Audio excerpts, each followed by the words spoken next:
Hello and welcome back to Calculus 2.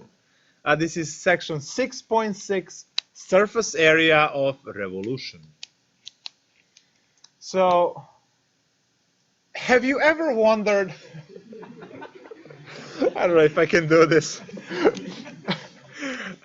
We're doing this for the sixth time, those who are joining us, thousands of people watching. Have you ever wondered what's the surface area of cone that houses your ice cream? Great. So we are going to take a look at the formula for that. Again, look into the dimensions of the formula, make sure everything fits. And calculations and integration for this would be similar to the previous class.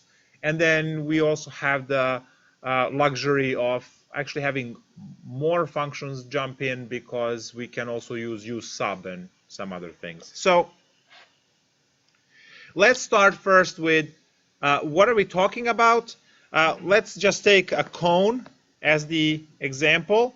So you have a cone, and we are talking about the area on the outside, right? So we want to know how much paint we have to use, right, to paint something like that. Again, it's a revolution, which means that the object was generated by revolving it around the axis, whether it's x-axis or y-axis. We're going to have formulas for both.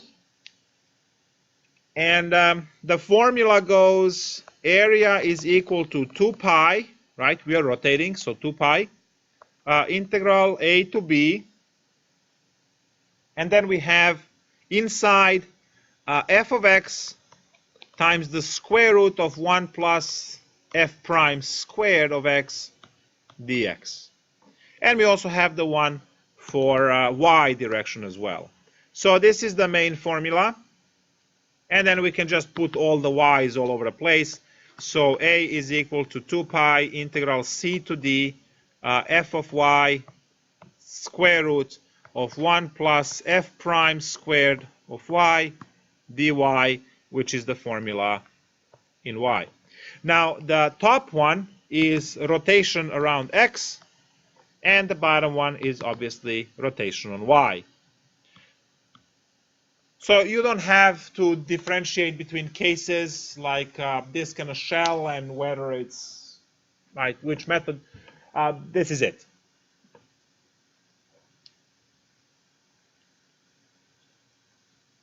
Cool? Of course, it's math, right? So what are we going to do now? An example, and then we go home. That's it. I really don't want to log in for the textbooks. I'm just going to snatch your book. We had like another. I'll add maybe 30 points.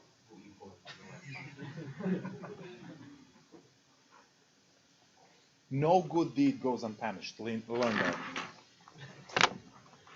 All right. So surface area of revolution. Let's discuss dimensionality of the formula real quick. For those of you who studied at all yesterday or today, you noticed that this part of the formula here is the length of the line, right? So that part with the integral is the length of the line, which means one dimension times another dimension. I should have actually circled dx as well. So this part of the formula that is circled is one dimension, which is the length, which is actually the length of that part. And then the check mark over there is times the function to give us the height. So length times height, you get the area. So it's 2D. The formula makes sense dimensionally. Now that we established that, we're going to take a look at an example or two.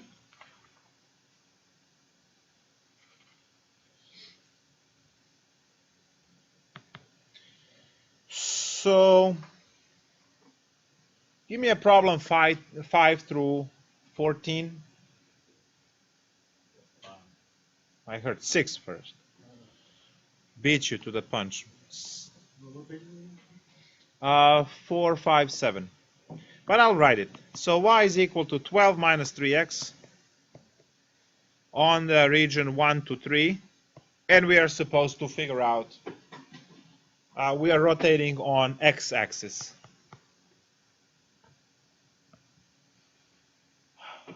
This is just like a previous section. Plug and pray. Right, it's going to work out. So we know that we're going to need the derivative, which is negative 3. And the surface area of revolution is going to be 2 pi integral 1 to 3. Those are the limits provided to us in the interval. Times the function itself, which is 12 minus 3x. Times the square root of 1 plus derivative squared, which is negative 3 squared, dx. So now, well, the answer is clearly 128.16. I'm just kidding. Just wanted to see some of your concerned faces. So we have 2 pi integral 1 to 3. The whole square root is equal to square root of 10. Do we all agree? Square root of 10? So I'm going to kick that outside, actually. So I have 2 root 10 pi. And then all I have to do is integrate 12 minus 3x dx. So 2 root 10 pi times 12x minus 3 halves x squared, computed from 1 to 3. So no plus c, we are actually computing a value. 2 root 10 pi, plug in 3, that will be 36 minus 27 halves, minus 12 plus 3 halves, which is 2 root 10 pi. 36 minus 12 is 24. Minus 27 plus 3 halves is negative 24 divided by 2, 12. So minus 12. So that's 24 root 10 pi, I hope. Whatever units squared, right? Because it's area.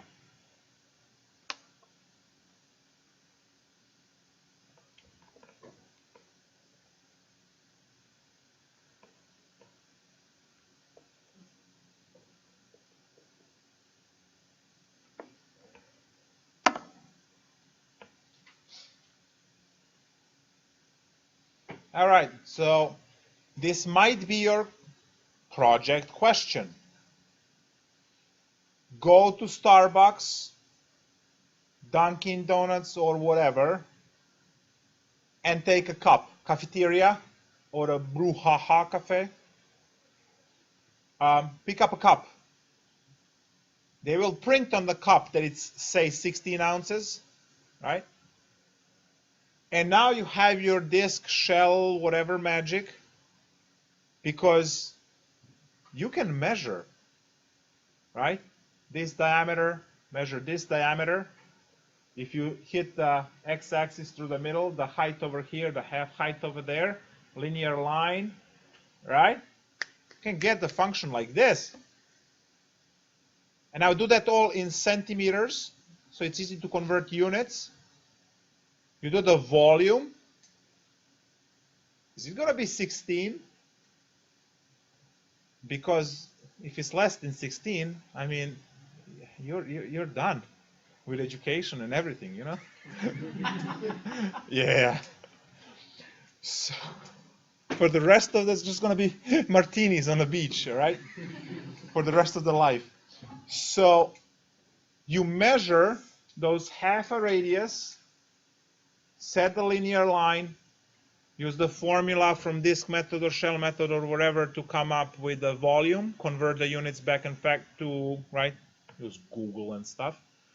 And then surface area of revolution. How much surface area you have here to do the design, right?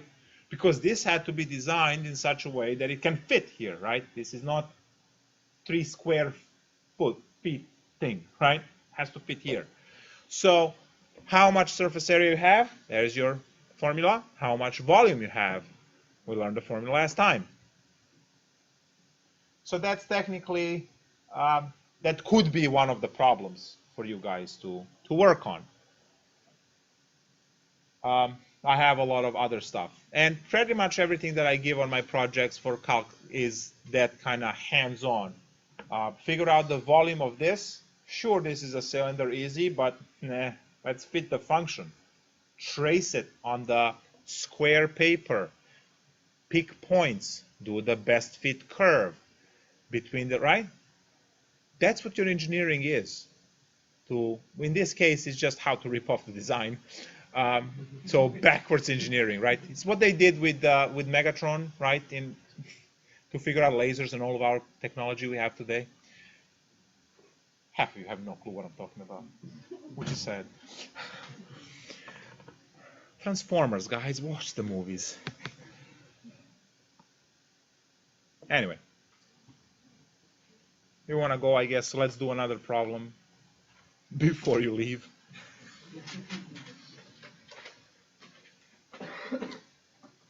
$14 has this bad-looking square root.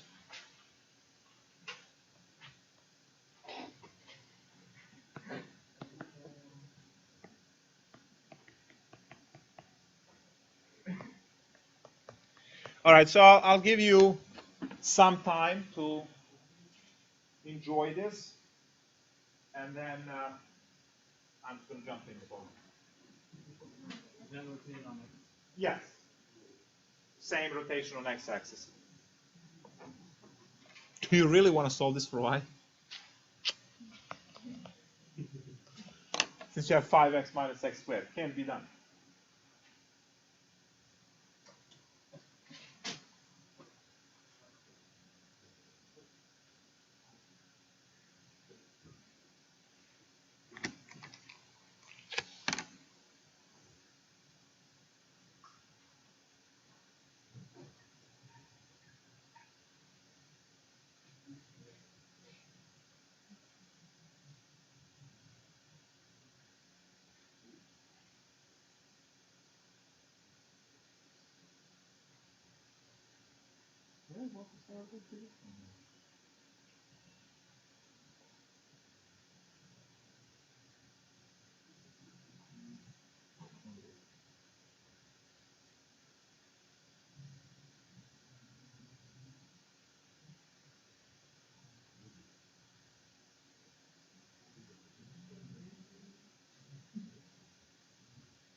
Talk to people that are sitting next to you. It's okay. Pretend you like them. It's time to bring some music. Pretend like you care or something.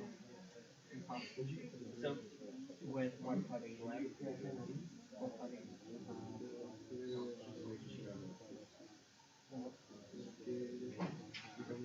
yeah, hold on, let me check that.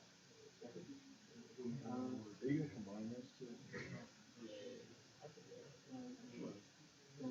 Combining this.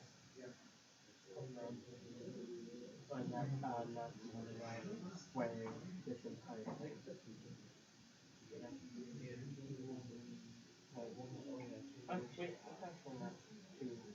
big of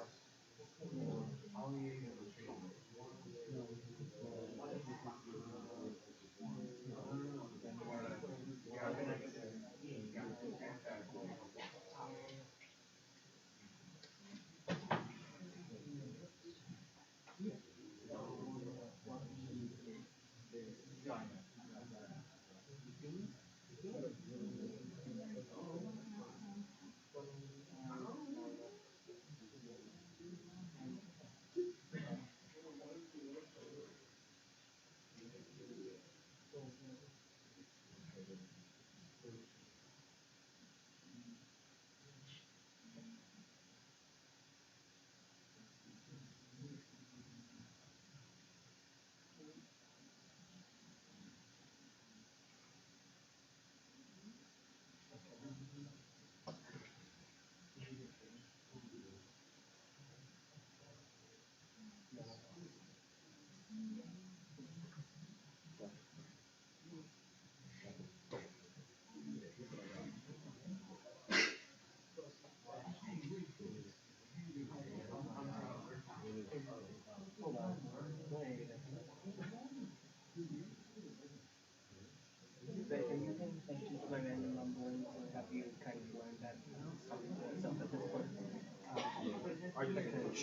factor out a negative 2 from the bottom, and then you can do 25 plus negative 10 plus x squared.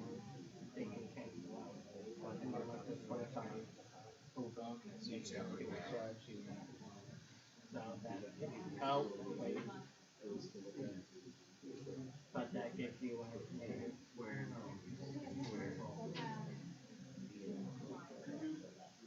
Yeah, this one. Just squaring it on. So because it's the chain rule of square root, so you're going to get those square root of 0 and then multiply that by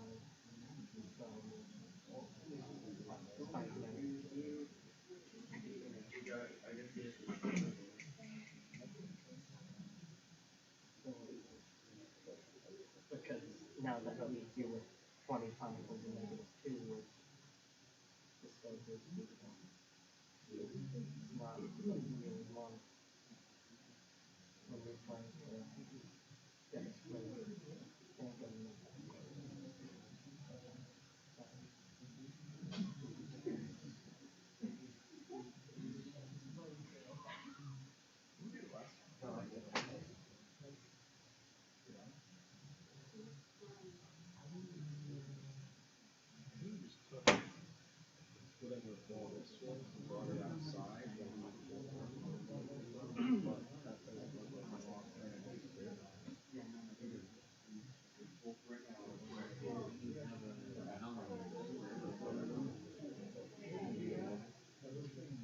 Where the square root times the square root multiplies what's inside the right?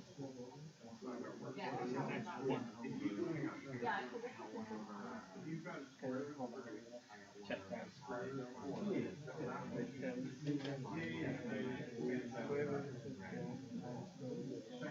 2. Okay, so we can multiply everything here by 5x minus 6 squared. Hopefully. Yeah, oh god, that's factoring is going to be nice.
What I'm confused about, I'm multiplying so that mean I have to like multiply or is it like 5x minus x squared times 1 plus 5x minus x squared, or do I have to do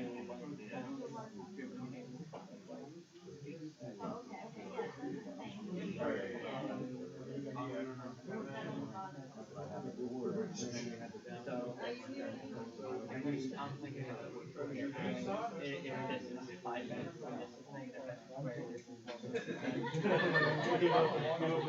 But I have to go like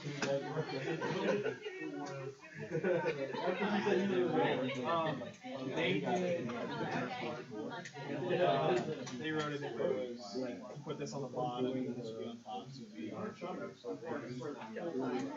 yeah, but if you square this, basically all you're doing is getting rid of this square root sign here. Cancel that. This stays the same, and all you do is square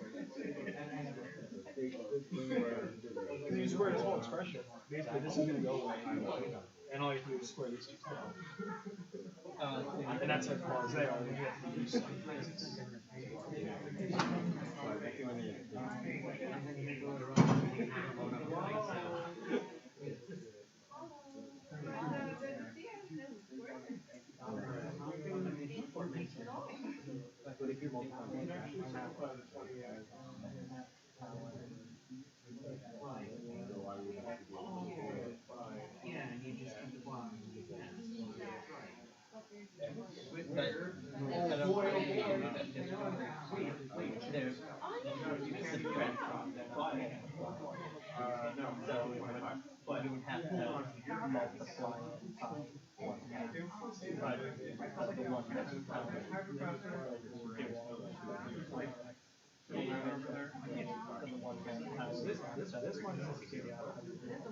Just keep going, okay?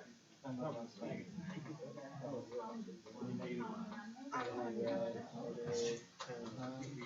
like, give me the idea, and I just make it. Give me the idea. $75 an hour.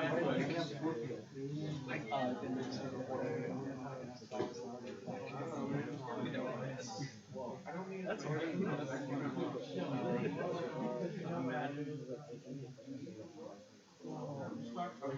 so check this out, right? Oh, it's you know, like, oh yeah, you gotta multiply all this. I erased my words to make 10 of the exact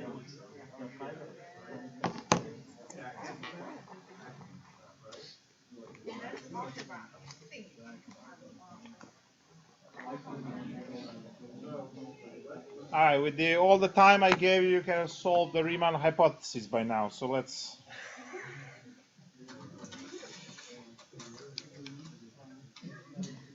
go on.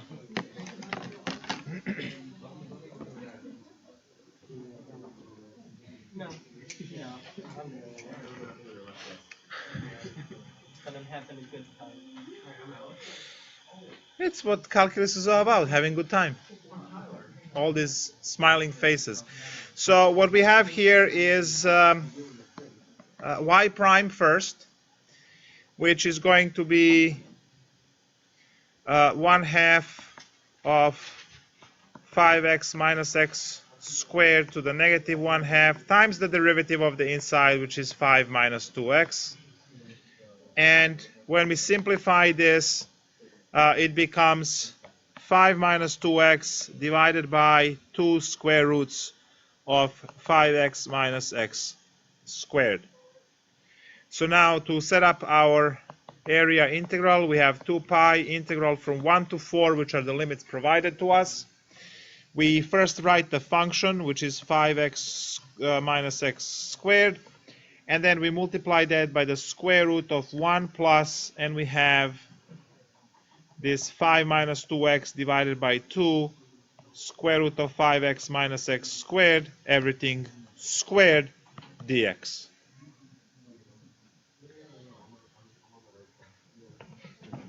So all we need to do now is to integrate this, and we're done. That's all, yes. So 2 pi integral 1 to 4. We're going to leave 5x minus x squared alone for now, and we're going to square the other side. I'm going to have 1 plus. Let's not square the top yet.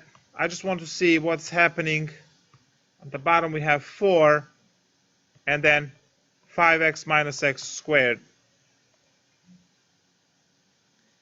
And then we have still this dx. Dx is worth 5 points per line per problem. Yeah. So now, Just stretch something out over so many lines and we put the x at the end of it. Does that give us more points? apparently. So 2 pi integral. Now guys, you have the rule in algebra, which I hope you did not forget, that square root of a times square root of b is the square root of ab together. So I get to multiply this technically into both. And I have 1 square root now. 5x times 1 gives me 5x minus x squared. And for the second one, it cancels the denominator. So I'm left with plus 5 minus 2x everything squared over 4 dx. At this point, I am going to, I guess we'll have to FOIL and do the common denominator. Well, actually, I'm going to do, yeah. Let's FOIL, see what we get. So 2 pi 1 4 square root of 5x minus x squared, and then plus we have over 4. On top we have 25 minus 20x plus 4x squared dx. And now we're supposed to add these two column fractions if you put over 1. And times, so it has to be times 4. I'm going to factor quarter immediately in the same step. So we get pi over 2 integral 1 to 4 square root of 20x minus 4x squared plus 25 minus 20x plus 4x squared dx. At this point, these just drop, and these drop, and the square root of 25 is 5. So yeah, I know. Dx, so that's going to be 3, so 15 pi over 2. I hope. I mean, yes? Where did that 2 pi turn to pi have? This 1/4, so when I multiply this by 4 to match the denominator, I'm factoring a quarter. Oh, when I factor a quarter, half comes out, so that's just the 2. It's not pi over 2, it's just pi. Oops. Good, yeah, so this is just pi. So there is no over 2. It's 5 pi over here. And the answer is 15 pi. Yeah, because if I multiply by 4, top and bottom, to do the common denominator, that's 20 minus 4x squared.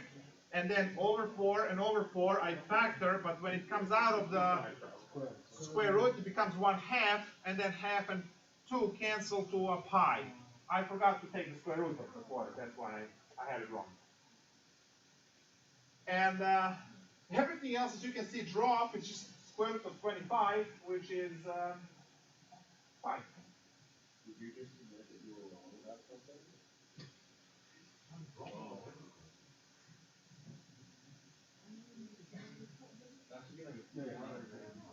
Yeah.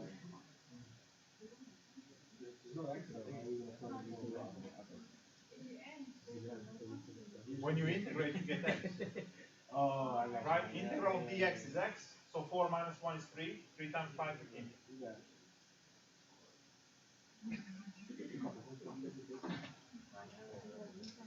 Whatever.